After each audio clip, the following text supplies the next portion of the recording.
এই হলো শিবডিঘি উপজেলা মার্কেট, কাঁচা বাজার, পৌর মার্কেট এক কথা।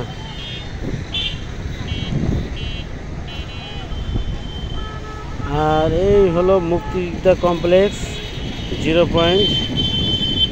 আর এই যে হলো মিঠু ভাইয়ের কনফেকশনারি মিঠু স্টোর। তারপর তো এটা হলো খালেক ভাই হোটেল।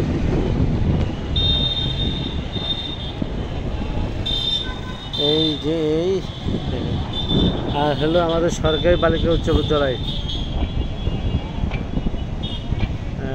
যেটার উচ্চতা হলো 6 তলা বিশিষ্ট। সেগুলো বালিকা উচ্চ বিদ্যালয়।